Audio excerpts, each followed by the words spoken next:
अखाड़ा में प्रधानमंत्री नरेंद्र मोदी के 74वें जन्मदिन की कई सारी कहानियां, उससे जुड़ी कई सारी कहानियां आपको बता रहे हैं। लेकिन इस वक्त एक और बड़ी खबर, बर्थडे पर प्रधानमंत्री नरेंद्र मोदी का ये बहुत बड़ा वाक्य कि मां जीवित रही थी तो याद उनको अपनी मां की याद आई, हीराबा की याद आई। मां जीवित थी तो मैं आशीर्वाद लेने जाता था, ये कहा उन्होंने। प्रधानमंत्री नरेंद्र मोदी का हीराबा के जाने के बाद शायद पहली बार अपने जन्मदिन पर उनको याद करते हुए उन्हें कहा कि जब मां जीवित थी तो जन्मदिन के अवसर पर हमेशा उन्हें मिलने जाता था, उनके पैर छूता था। आज उनकी याद आ रही। यहां आने से पहले मैं हमारे एक आदिवासी परिवार के गृह प्रवेश के कार्यक्रम में उनके घर भी गया था।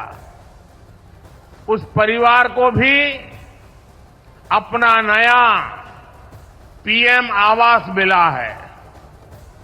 उस परिवार की खुशी, उनके चेहरों का संतोष मैं कभी नहीं भूल सकता।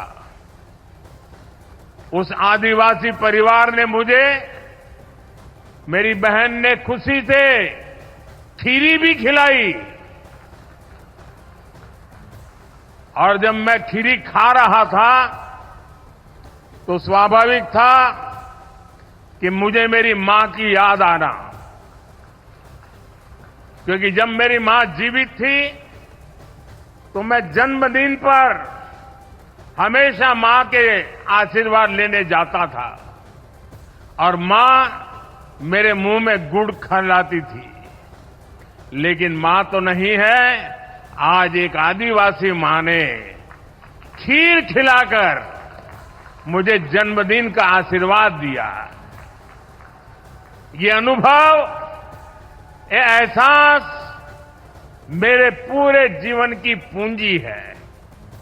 गांव, गरीब, दलित, वंचित, आदिवासी समाज के जीवन में आ रहा ये बदलाव, उनकी ये खुशियां ही मुझे और मेहनत करने की ऊर्जा देती है। तो प्रधानमंत्री नरेंद्र मोदी का ये कहना, कर्मयोगी प्रधान। न्यूज़ 18 इंडिया चौपाल, एक ऐसा मंच जहां जब जब बात निकलेगी तो सिर्फ दूर तक नहीं बल्कि दुनिया के कोने कोने में जाएगी, क्योंकि इस बार बात होगी भारत के वैश्विक महाशक्ति बनने के लक्ष्य पर। सरकार, समाज, सेलिब्रिटी और स्पोर्ट्स स्टार्स के साथ न्यूज़ 18 इंडिया चौपाल देखिए सिर्फ न्यूज़ 18 इंडिया पर।